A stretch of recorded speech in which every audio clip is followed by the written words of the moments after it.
Brilliant, thank you all so much for coming. We've got two amazing speakers and what I'm sure promises to be a very interesting interview. Just to give you a rough idea, it'll be 30 minutes of questions from me and then we'll open up to you guys, so if you have any questions it would be really amazing to hear.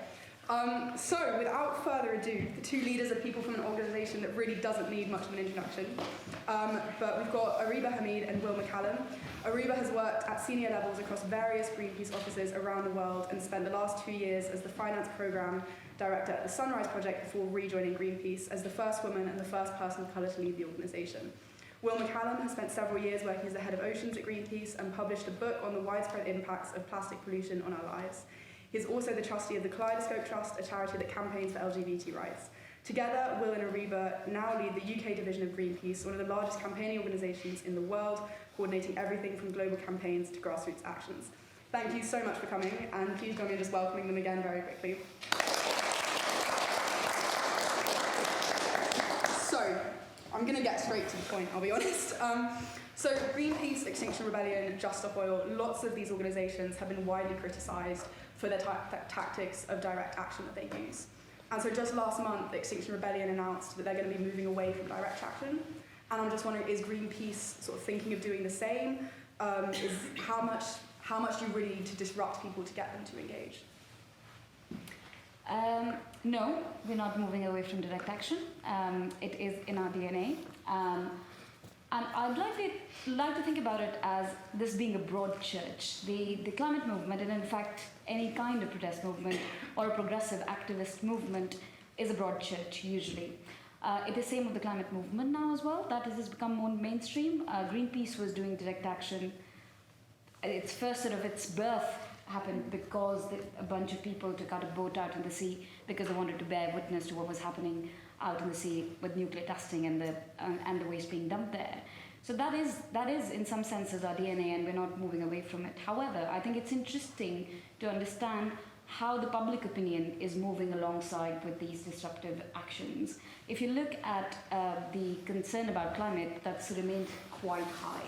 Despite the pandemic, climate has remained one of the top 3 things that people, voters across party divide, are really, really concerned about. Also, interestingly, the support for direct action on climate is also quite high. Now, the nuances there and that are worth thinking through, which is that some people think that if there is a protest at sea, which Greenpeace recently did, stopping a massive oil platform from moving from one place to another to be able to dig for oil for 30 years to come, that's more acceptable than, say, stopping somebody from getting onto a train to get to work. So I think those things are always important to keep in mind. But direct action takes many forms. If people hurling soup cans at Van Gogh's is what gets them talking about climate change, then as long as they take responsibility for it, as long as it's peaceful, I think it's a broad church, and that is an important ingredient of any kind of movement. Can I just follow up then? I mean, what's your response to people who are saying that you've got the right message but the wrong tactics? Just that that's been levelled at us lots and lots of times over the course of our history, and you never know. Change isn't linear. It's not something where you sort of you can plan how a society is going to change. It often happens very, very quickly, and you're never quite sure of the action that's going to precipitate that moment where suddenly it seems obvious that we were all going to change. So it could have been hurling soup cans at Van Gogh for all we know. And sometimes actions that you do will land quite badly because you've misread that moment. And we've definitely been guilty of that as well, I think. So I think our dedication to direct action holds very firm, and our dedication as well to standing together with other people taking it, as long as Areeba said, it's taking responsibility for their actions, as long as it's peaceful. We don't think that the level of radical change that's needed in the face of climate change will be achieved without direct action. That's very interesting. And then Areeba, I mean, you've described Greenpeace as a Swiss Army knife of an organisation, which I thought was a really interesting quote. And Greenpeace recently took legal action against the UK government against Jackdaw, which is this sort of new offshore gas field. And I'm sort of wondering, is the activism a means to getting to litigation? Is that what the ultimate goal is for achieving your goals, or are they sort of more complementary? Complementary, and when I say Swiss Army knife, I think this also actually links back to the first question. Direct action is one way. There's lots and lots of tools in our toolbox. And Greenpeace is quite lucky because we've been doing this for so long. We've evolved quite a lot now. We have an investigations unit where some really experienced and credible journalists work, and they've been producing investigations that sort of sit at the confluence of environment, corporate misbehavior, climate justice, and that work will continue, and that in turn aids and abets our campaigning, which in turn then gives more credibility when we go out to the sea and take action against Shell, which in turn then makes up a legal case around them. I mean, Shell served us with notice after notice. We got asked to pay more than £100,000 for a company that is making that amount of money in 2 days of the cost of living crisis. So I think we need to be able, campaigning is an art, and I think we need to be able to pick those tools as and when, looking at the context. So I think they're complementary, and there's not one straight way, there are various ways, and we'll use all the tools in our toolbox. No, absolutely, and I mean, just picking up on Shell and their profits, which Greenpeace has talked a lot about, for anyone in the room who doesn't know, and I want to get this stat right because it's a Greenpeace stat that I got in your newsletter. If you'd made £40,000 every day since the day that Jesus was born, you still wouldn't have made as much as Shell did in the last year. And so with that sort of statistic in mind, in a cost of living crisis, my question is sort of what is the future of these oil and gas giants? I mean, obviously we know that they're complicit in the climate crisis, but can they be a part of the solution? Do they have to be? I mean, what is the future for them?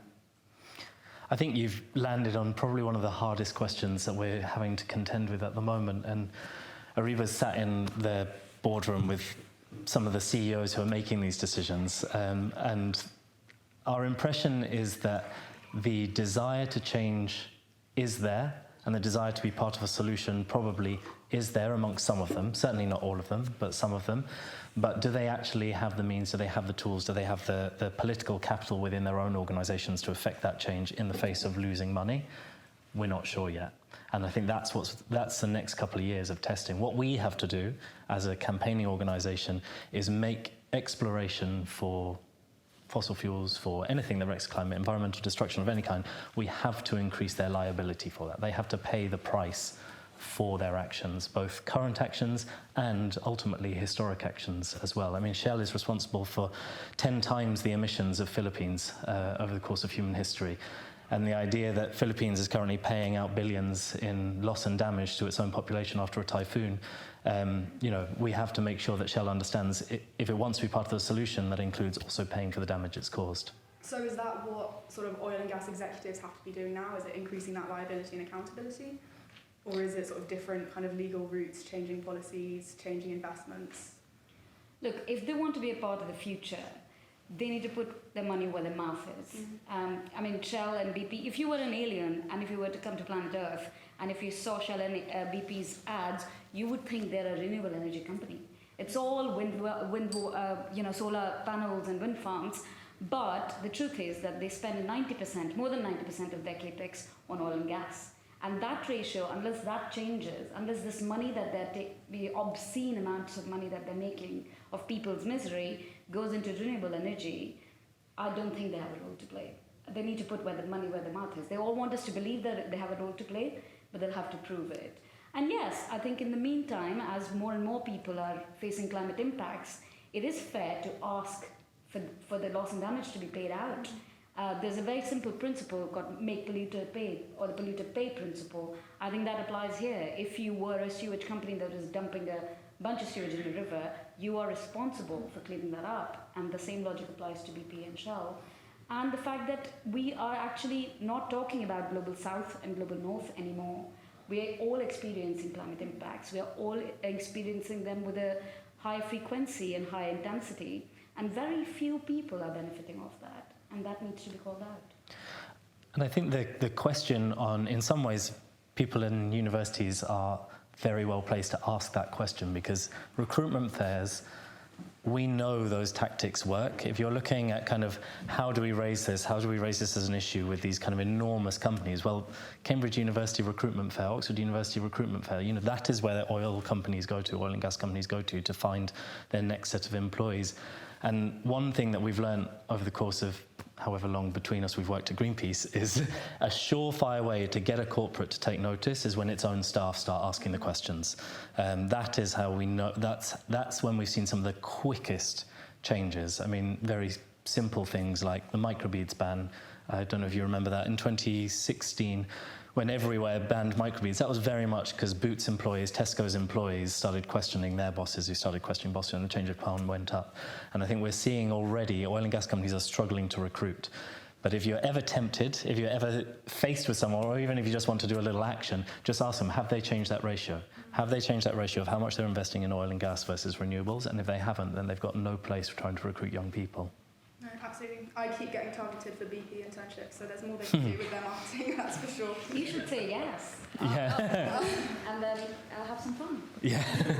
Yeah, I'll contact you in a couple of years. And then sort of looking more broadly to kind of systems of international governments, global governments, like the COPs, like the UNFCCC, do you think that these structures can actually negotiate and implement the change that we need to see, or are these political systems sort of fundamentally unfit for purpose? Great question. I mean, right now in New York, I'm actually missing out on a set of negotiations that I worked on for 8 years, but we've been working on for 23 years as a whole for a global ocean treaty. Kind of oceans, global oceans is about the half of our planet that sits outside of national waters, otherwise known as the high seas. 23 years to get to this moment. And there's a bit of me that just my heart sinks when we look at kind of the timescales we need to affect environmental action, just how long multilateral negotiations can take and these great big global governments can take. On the other hand, you look at it and think, how many countries in that room are in active conflict with one another? How many of these countries, don't have diplomatic relations of any kind, and yet they are still managing to come together and come to some kind of agreement and some kind of dialogue, because broadly everyone's agreed we need to sort this problem out. And that is a phenomenal amount of progress. It's very hard to celebrate as a victory because we just look ahead of us at the damage yet to come. But remembering that it's only 10 years ago, half those governments might have been disagreeing over the nature of the problem. Is climate change even happening? And that kind of gives me quite a lot of hope that actually some global institutions with the right players and the right kind of high ambition coalitions or whatever we want to call them can really move quite fast when the political will is there. Mm-hmm. And then Areeba, maybe to you, so the 6th IPCC report mentioned colonialism as a driver for the climate crisis as the first time, and then COP27 being sort of successfully unsuccessful saw the breakthrough of the loss and damage agreement, which essentially compensates low-income countries for the issues that cannot be sort of averted by adaptation and mitigation. Does that signify that sort of climate justice is being taken more seriously on a global stage? Or is it sort of more of these agreements that then kind of get pushed down, there's no agreement, nothing actually happens, but it's a good headline? I think that the politics around taking action on cutting emissions has fundamentally changed. Mm-hmm. And it has changed because countries that are facing climate impacts, they've been saying it for years. I was actually quite pleasantly surprised at what came out of the COP27. Because campaigners have been fighting this fight for over a decade, because the impacts of climate change have been happening in countries where I come from, in India, for example, on the eastern coast. The seawater levels have been rising. The fisher folks who've been dependent on those seas have been experiencing it. I went to a mangrove area, and the mangroves were destroyed, and the people who lived there knew that that was really bad news. And that was 10 years ago. So these changes are happening, and it's only now that those countries have actually banded together and said, action on emissions will only happen if you start to compensate us for the damage that we haven't caused. They haven't emitted. Even now, countries like, countries in the south are not emitting that much carbon emission that UK or the US is, for example. So there is a deep inequality to the climate issue, and who gets impacted disproportionately. If you look at climate issues, if you look at environmental issues, actually, because we interact with it all the time, air pollution is a good example as well. Ella Casey-Deborah, who was the first sort of person whose death certificate said she died of air pollution, came from a black family, and she lived in a place in London where the disproportionate amount of air pollution was happening because of the income background. So these things are deeply, deeply unequal because of a host of factors. We're living with ecology. We are interacting with multiple factors at any given day. So I do think this is coming to fore now. I do think that the next climate COP, which is in Dubai, this issue is not going away. Because again, it's happening in a part of the world where countries will come to the table to say, last year all we got was an empty bucket. It's an empty bucket right now, labeled loss and damage. who's going to fill that bucket? And that's going to be falling at the feet of the countries and I think companies as well. Mm. No, that's fascinating. And then, I mean, sort of, because you mentioned the Ella Baker case, and then obviously, I mean, you've worked a lot on plastic pollution, and one of the things that I still struggle to conceptualise with activism a lot is where that relationship is between activism for behavioural change, so whether that's food choices, individual plastic consumption, and activism that's oriented towards sort of radical systemic change. And I'm just curious how you conceptualise the relationship between the two. I mean, do they complement each other? Does one detract from the other? Does sort of the polar bears kind of facade of activism then detract from cases of air pollution in London? I think it's, I mean, the short answer is yes, it does. Polar bears specifically detracts from talking quite seriously about climate change and what needs to be done about it. But that's not to say they didn't have their time and place. And that time and place was when there was still half of the government who didn't think that climate change was happening, and we needed a mass of public support to say, yes, it is. So as that entry moment 10, 15 years ago, certainly when I started working on climate change, I think it had its place, but we have to move beyond that now. But interrelation between individual action and behaviour change versus legislative, I mean, governments and companies will only change if they feel there's a public mandate to do so. So you can't only do one and not completely ignore the other. But broadly, if you're a campaigner and you're thinking about strategy, sometimes it's about the smoke and mirrors of how do you make it look like enough people care to create that legislative change. And my weighting of where we'll put resource, where we'll sort of focus our energy is how is that sense that everybody cares about it, rather than actually caring if everybody is taking individual action. Because taking individual action is hard. I mean, most of what I wrote about when I was writing about plastics was how it's impossible to give up plastic. I mean, the title of the book was How to Give Up Plastic, and the conclusion was you can't, because it's absolutely everywhere. What you can do is send that signal that it's something you want to do, and then up to organisations like GreenPeace and up to anybody that cares to join us to start asking the governments and companies to act quicker. Brilliant. And then my last question before we sort of open it up to the floor. So Bob Hunter, who was one of the GreenPeace co-founders when it was primarily polar bears, whales and white men, spoke extensively of this idea of mind bombs. So these ideas that sort of explode in your head and then radically change how you see an idea or a struggle, and sort of to this kind of very revolutionary point. And I'm wondering, I mean, is that a tactic that you guys still think about today? Is there sort of potential for the deployment of a mind bomb today? Or is it something that, like, with the sort of rise of social media, everyone becoming desensitized, it's less effective as a sort of tactic? It's a bit like when people say, let's make a viral video. It's a bit like that. You might know the ingredients and you might understand it inside out, but actually, unless the test is the first contact with the real world, right? So, of course, I think more than anything else, what we want to do is have influence on culture, because that's what sets the agenda. That is what's creating the mandate for governments and companies to change their behavior.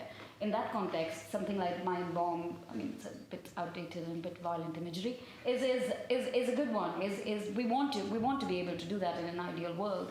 But I think it's happening in a more decentralized way, and sometimes we still manage to hit that nerve where things go really big when we didn't anticipate them to. For example, who voted for this banner during the Liz Truss speech at the last Conservative Party conference was about the idea that actually she was railroading the manifesto that her party got elected on. She was sort of undoing all the promises, and she didn't have her own party's mandate. So it was sort of named something that people were already thinking, and it was much bigger than we anticipated. We painted a banner a night before and deployed it at very spur of the moment, and became much bigger than having planned something for months and months and then putting it out there and then nobody notices it.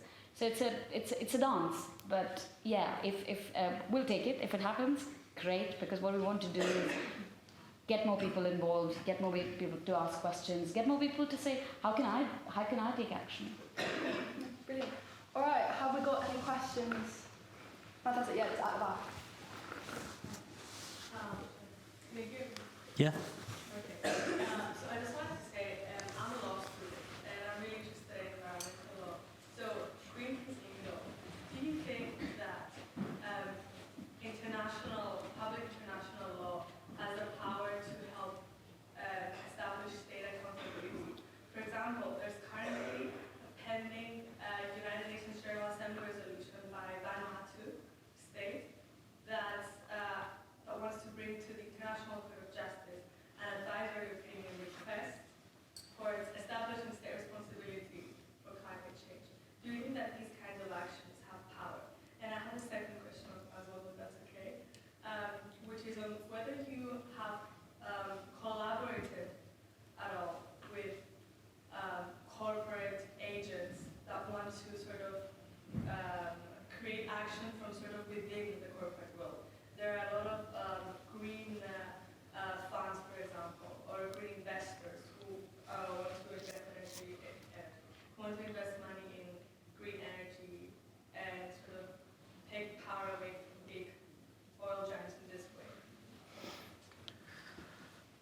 So on the first question, I think, yes, those actions do have power, and the Oceans Treaty I just mentioned started with a very similar resolution from Monaco in 2001, I think.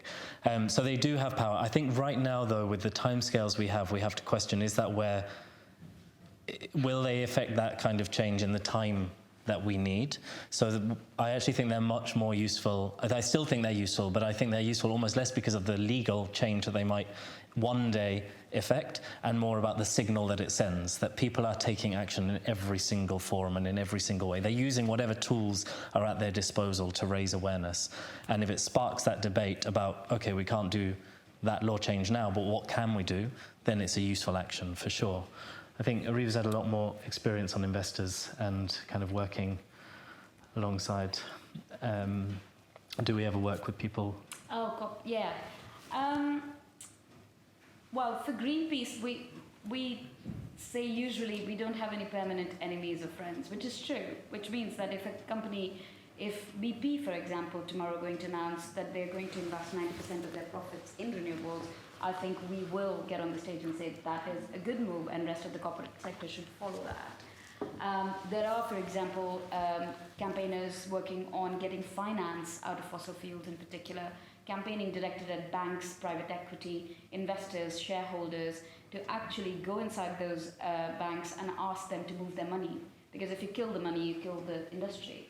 So there is a lot of engagement. I mean, I don't think, again, it's a broad church, I don't think we are at a place in time where we can say we don't work with these people, or I don't like that tactic, or I don't, you know, we need all hands on the deck. And I think corporates who are doing well, who are committed, we need to hold them to account, because a lot of greenwashing is going on as well. I think that's what campaigners get a little bit nervous about, while saying, oh, GreenPeace endorses this company. I will probably have a red flag about, is this greenwashing? Are they actually going to do that? But if they do, if you hold them to account, and if they are actually doing what they said, then yeah, I think we should work with any stakeholder who's pulling in the right direction. Can I just follow up on the international law bit? I mean, you have a lot of sort of emerging legal charities and legal organisations that do work to take governments to court or find them guilty. Does that actually do something, or is it just something that sort of hurts their reputation and then they move on and nothing really happens? I think right back to your first question on the Swiss Army knife, it doesn't work in isolation. It only works when everything else is going on as well. The law is one tool. Cultural change is another tool.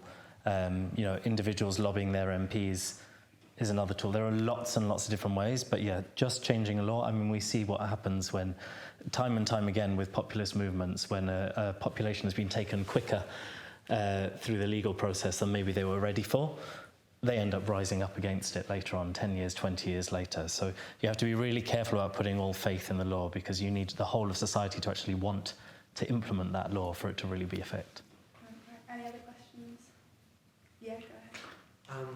First of all, thank you very much for coming on. At the last COP conference and also the United Nations General Assembly, there was a lot of talk about multilateral development banks and what they can do to kind of help the developing countries mitigate and adapt to climate change. I think the Barbadian Prime Minister Mia Mottley has done a lot of sort of campaigning on that.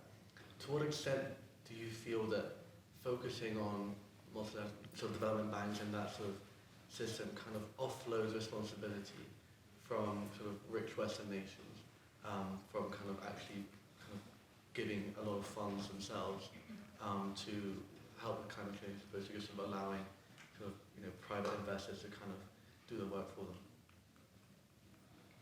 I mean, it would be good for the World Bank to get a president who's not a climate denier for once. Yes. That's a good opportunity for a multilateral bank. But I think we're going to sound like a broken record, but it's not either or. Like, we need the private investments to be going to the renewable sector instead of fossil fuels. Like, American banks it's not the Chinese banks, it's the American banks that are pouring billions into fossil fuel right now. So that needs to stop. And I think ditto for multilateral banks. They actually have disproportionate amount of power in countries like India and Bangladesh. And they can actually change monetary policy in such a way that it becomes more profitable to set up new solar farms instead of coal power plants. I mean, so I think they have a big role to play. But it'll be in conjunction with the governments and private finance. Any other questions? More to do with pre-UK politics. Like, what's your assessment of the current government, and also do you think that a Labour government would be significantly different? Do you think it'd be largely just the same? Is there a party, of the two major parties that is, that you think is going to be more receptive to the climate crisis and Greenpeace's mission? Can I add, would the Green Party do it better than the two main parties? This government haven't shown us that they care one iota about the environment. I think that we have to say that outright. And Greenpeace isn't a party political organisation. I was sitting with the Conservative minister last week talking about their fisheries policy. We're very happy to have productive conversations where they're possible, and right now it really feels like we're banging our head against a brick wall trying to achieve policy change that this government doesn't even necessarily feel it's got its own mandate to deliver. So there is a frustration right now about treading water, and when everyone knows that another government is very likely in 18 months, how much you invest in this government. That said, there are some areas where I think we can achieve some change, a lot of them surrounding the kind of more international diplomacy side, COPs, for example, where you've got a reasonably powerful group of Conservative MPs who really care about that international diplomacy side, and it's well worth engaging with them. Will Labour be better? Their manifesto is better. Certainly, £28 billion spend per year on climate is probably one of the most ambitious commitments of any major party in any developed economy. They are crap on nature and biodiversity. So Labour getting in doesn't solve all of our problems by any stretch. I mean, they've got no plan around meat reduction, which is, you know, absolutely crucial to restoring biodiversity and even for emissions. They've got no plan around land acquisition. It feels like they've left rural communities behind everywhere. So I'm just as angry at a lot of people in the Labour Party as I am against the Conservative Party. But will they be better on climate? Like, on the pure facts of their manifesto, yes. And our job is to get a race to the top amongst all the parties, which means working with the Green Party. I mean, the Green Party has a wonderful manifesto, but we don't live in a sort of world where it's the blank sheet and they're going to get into power. So I think that they should be encouraging that race to the top. And, you know, whether that's Progressive Alliance, whether that's any kind of signposting which parties they think are doing the best on climate where they're not running candidates, I think that can also be really useful. Just to sort of, push a bit further on Labour, so since Shell announced their profits, Labour's renewed a lot of their advocacy for a windfall tax. I mean, is that something that's sort of in line, is that something that Greenpeace would endorse, or how would that work? Would it work? I'm just sort of curious what your thoughts are on that generally. Yeah, I mean, the windfall taxes are nowhere near enough. There are massive loopholes in it, so closing those loopholes would be the first step. But that is, right now, the amount of money that they're making, it almost like, paying a little bit of fee to carry on business as usual.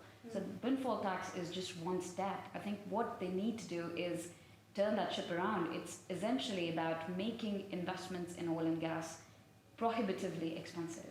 And that will happen with government policy. That will happen when you ask them to pay for loss and damage.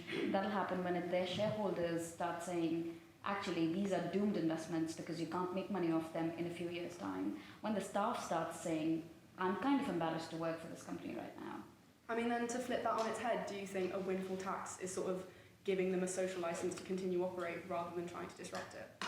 I mean, considering one of them asked for it, I think they're pretty comfortable. I mean, they're like, maybe the government should tax us. So. Might be nice. And then, to go back to the current government, so the Tories obviously have repeatedly threatened the right to protest through a number of different sort of bills, initiatives. How would that change Greenpeace activism, or would it change it at all? I mean, you sort of run by this sort of, in your DNA almost, of having this disruptive streak. Would a change to the right to protest change your activism, or would it just mean that it's more dangerous, slightly more illegal, slightly more controversial? It won't change our activism, but obviously we have to take the risks really seriously. The people who take action with us are volunteers. I mean, there may even be some of you here who've taken action with us, and you know they place a lot of trust in us that we've said this thing is worth it, and you know we want to keep that trust by only taking those kinds of risks when it's really something that we feel is worth it.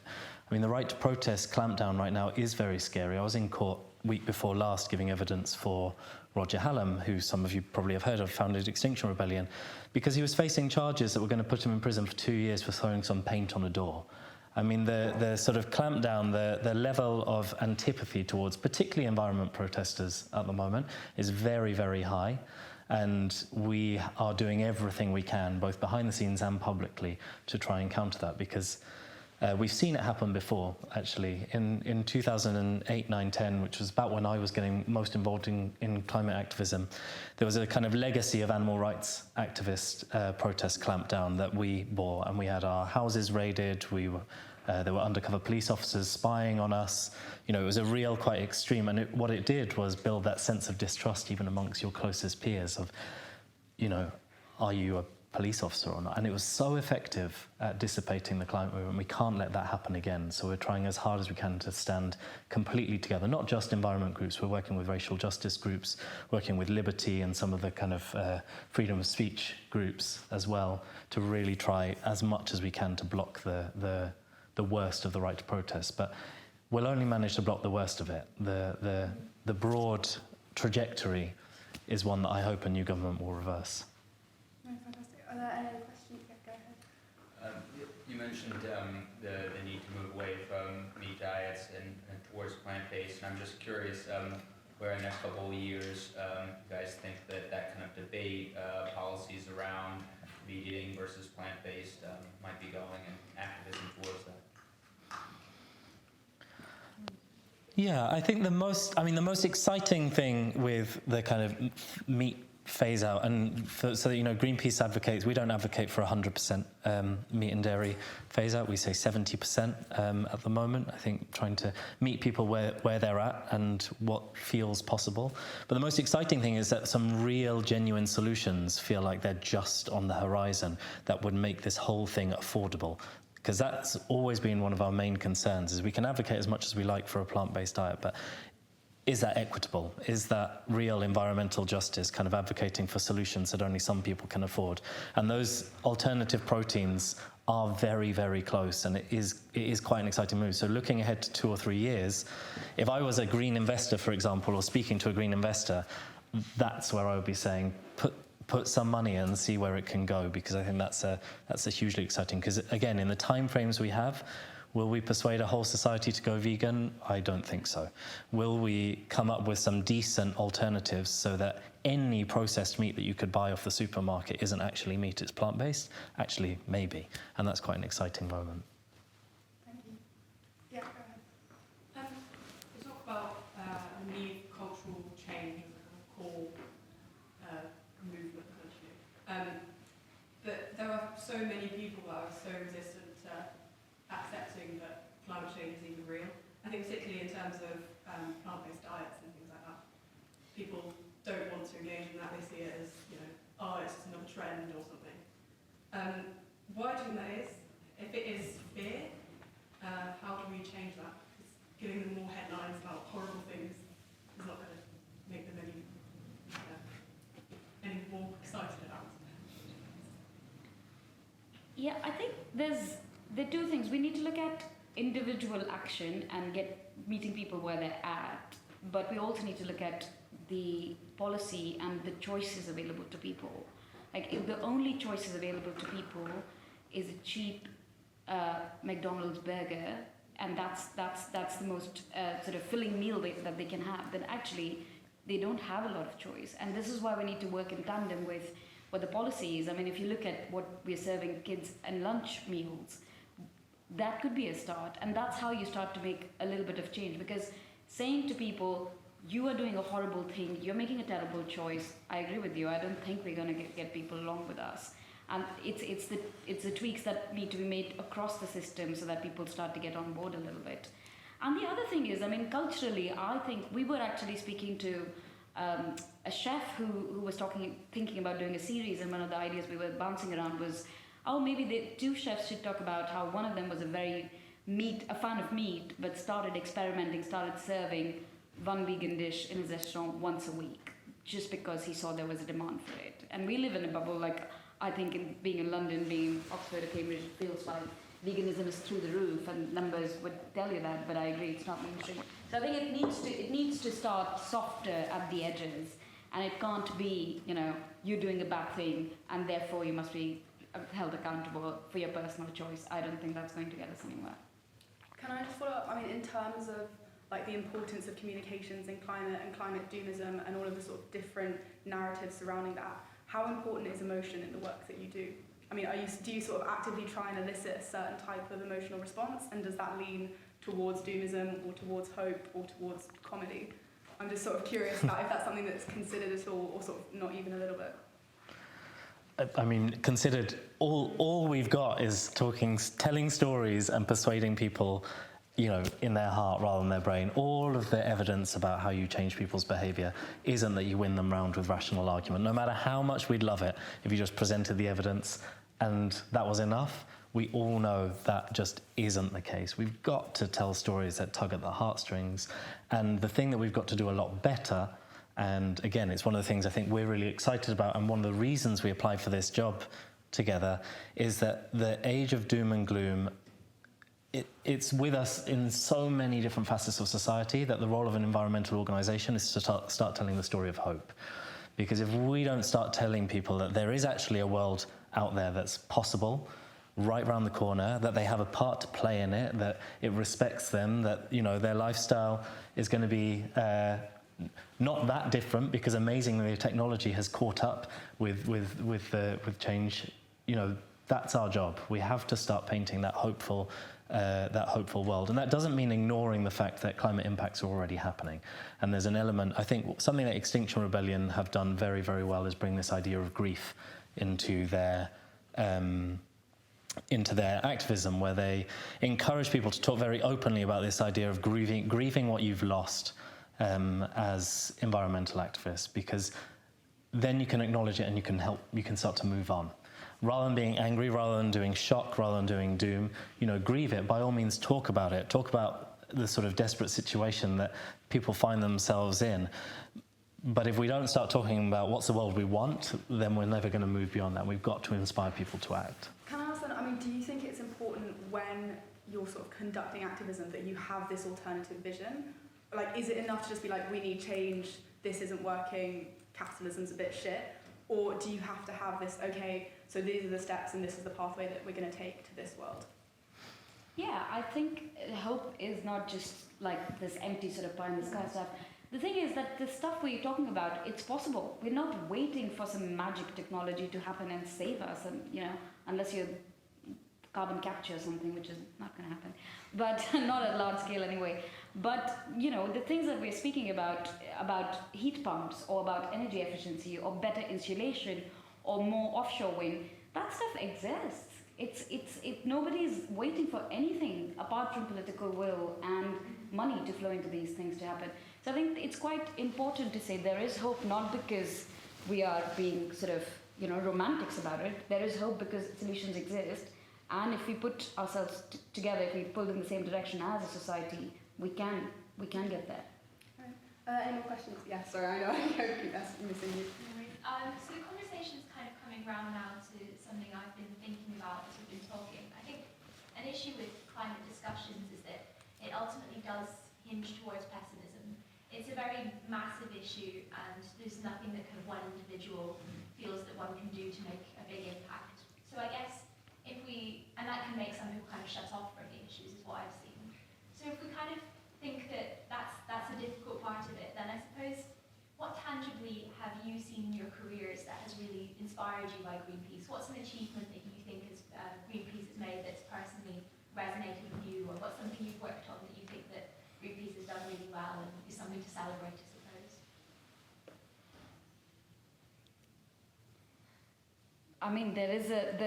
There's so many campaigning victories that come to mind, but I would carry up that by saying that there is, we're winning battles but losing the war right now. So I'm not gonna sugarcoat that. I think we've managed to get good policies. We've managed to move corporates to source better ingredients. We've gotten, for example, some banks to say they're not gonna put money into coal anymore. And those are all tiny wins that help build towards the future that we want.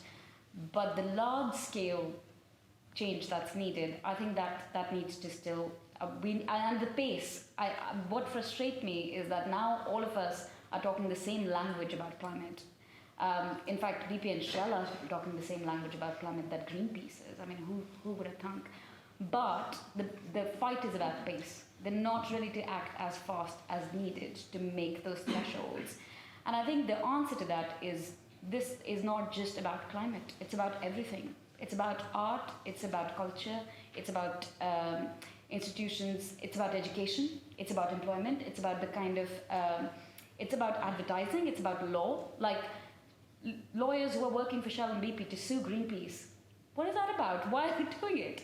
You know, it's about social license of these companies to operate in the way that they are. And I think for that we need to really join forces. It's about building power with unions. It's about building power with people who work in oil and gas industry, because they don't have a future in 8 years if they were to shut down. So I think for me, that's where we need to do work. We've been quite siloed. We've been quite like, this is my lane, nature and biodiversity, polar bears, this is where I'm going to stick. I think that era is over.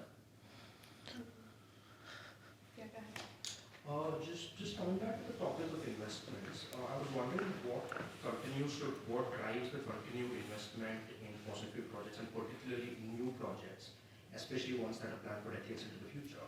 Because I mean, I'm sure executives at Shell or BP understand that if we have to meet climate goals, then a lot of these newer assets will end up as stranded assets. So is there kind of a hope that the energy transition won't happen fast enough, and so states won't have the power to exert pressure to shut down fossil fuel projects at a future date, when it should be done, and so they'll be able to continue running, or is there some sort of hope that, you know, these companies will be branded too big to fail or something like that, and so, you know, there's like a bailout or something like that? What's the kind of financial thinking? Short-term profits. Honestly, like there was a report that said that most of the banks and most of these companies that have committed to net zero by 2050, their CEOs are now in their late 50s and 60s. They are not going to be held accountable for what happens in 2050. They're going to make a neat profit and get out of the door. Which is why, again, it comes back to people who are joining the company now, who are on the boards right now, who are asking these questions right now. I mean, BP recently announced that they are going back from their early commitments, and simply it's because the profits are too large. Their shareholders are saying, we want to continue to make these profits because of what's happened in Ukraine, because of what's happened with fossil fuel.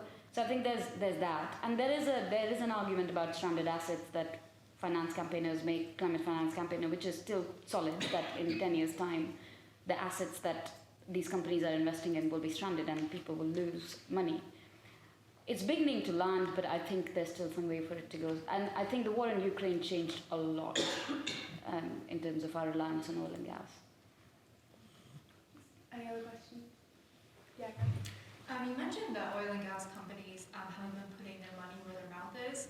So I'm curious to know what the experience has been with other industries, such as fast fashion, auto manufacturers, just to name a few, who are also very environmentally destructive, and whether they are more or less receptive to implementing that change. I think it's a mixed bag. Honestly, I think one of the companies, weirdly, that we've had the most success with in putting their money where their mouth is, and I'm going to caveat this by saying we definitely don't agree with everything they do, but it speaks to your thing of one of the best victories as well that I think I've seen at GreenPeace. McDonald's, unlikely ally of GreenPeace, without them, the soya moratorium in the Amazon wouldn't have happened. They put their money where their mouth was to convene other businesses and make sourcing soya in the Amazon off limits, make it pre-competitive. I then worked with them in the Barents Sea, which is the sea north of Norway and Russia. McDonald's is the biggest fish buyer in the whole of Europe. Fish fillets, very, very popular. And the companies that are still supplying them were starting to move further and further north as the ice melted. And we planned a whole campaign against McDonald's, had some really beautiful, billboards, adverts, a classic kind of brand attack campaign. Showed it to them and they turned around and said, okay, we'll stop doing it. And not only that, we'll persuade every single other company sourcing from that area to stop doing it as well. So I'm not saying go out there and by McDonald's, because we've just been talking about meat and they've got a long way to go in reducing meat. But we have seen companies do it. It is definitely possible. And it's exactly a strategy we're looking at for the Global Plastics Treaty right now. So right now it was just in Montevideo a few weeks ago, governments were coming together to negotiate a new global plastics treaty, which would ultimately put a limit on production, which is where we need to be focused, rather than on individual end of life, what do you do with it? It's really just capping production. The only way we will win that is if some of the big companies, Unilever, Danone, PepsiCo, Coca-Cola, Nestle, Mars, the big fast-moving consumer goods companies, it's them that have to sit round a table and say, we're going to ask for this. We're going to commit to only having products made of X number of materials in X number of designs. That's how we're going to do it. It's going to be working with them. Now, we're going to have to work against them and hit them really hard in sort of popular culture to bring them to the table. But I think so short are the timelines, unless companies are putting their money where their mouth is, we're not going to win in time. Thank you. I think we've got time for 2 more questions, so these two. If you want to go first. Going off of that, is there one thing that you think you can put your finger on as to why McDonald's in particular were so receptive and happy to work with you? Or is it really just a chance of who's kind of in charge and what their norms are? People love to hate McDonald's. They love to hate McDonald's, and we saw that. It's the same as people love to hate Coca-Cola. Coca-Cola aren't necessarily the worst. Pepsi probably do just as bad, probably worse things.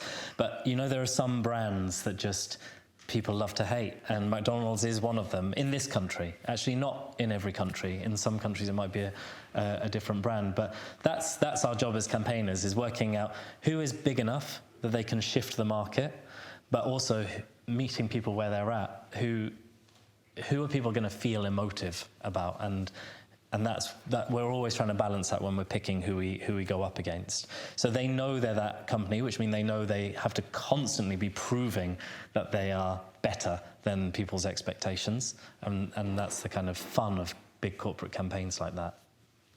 Yeah, thanks. And the last question. Well, I think at the moment, you mentioned earlier, we're seeing a lot of greenwashing across most industries at the moment, and I think obviously one of the effects of that is that people kind of see one thing that the company says that they're doing, well for the environment, and that kind of, I think, makes them feel good about themselves and kind of justifies them using that company. How do you think we can kind of make people look deeper into what a company is actually doing rather than just kind of accepting at face value this one, sometimes minor thing that they're apparently doing, to help the environment?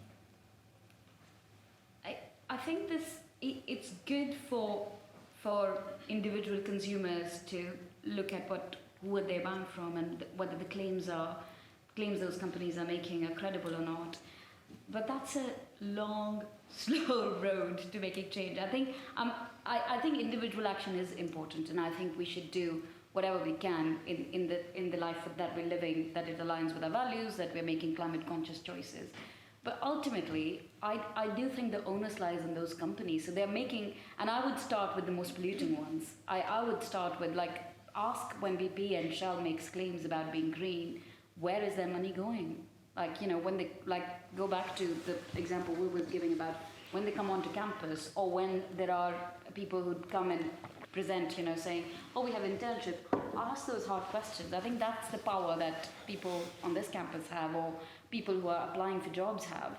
And I would look at fossil fuel companies. I would look at big sort of food companies. Most of their emissions are coming from transport, from fossil fuels, from food. That is a big sector to start from. I think clothing, everything creates emissions, but I would be conscious, look at their policies. They usually list it now. There are guides now, so many of them, and GreenPeace again has consciously remained far from them, because I think it's good that individual action happens, but it's sectoral action and it's regulation actually that will change ultimately things. Any final words on the question?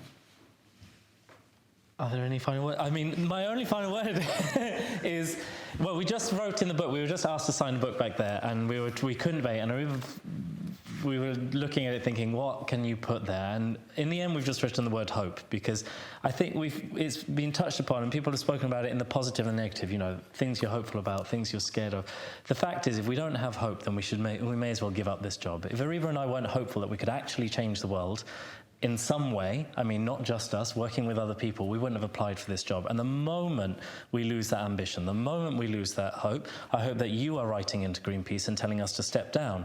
Because campaigning organisations should be there to build hope, to build people power, to hold that very small number of people who are causing these problems accountable for what they're doing. And you have a huge role to play in that. And I'd like to actually ask loads of questions back, which I'm not going to do, about kind of what you're most excited by and kind of where you see yourself fitting in. But really have a think about that as you're kind of deciding what jobs you're taking and listening to other speakers who maybe are advocating. I don't know whether you invite oil and gas companies to sit up here. Right. Ask them really difficult questions and stay hopeful that that kind of action really does make a difference. Brilliant, thank you. Well, that's a very hopeful note to end on. Thank you so much for joining us, and please join me in giving them a round of applause. Thank you.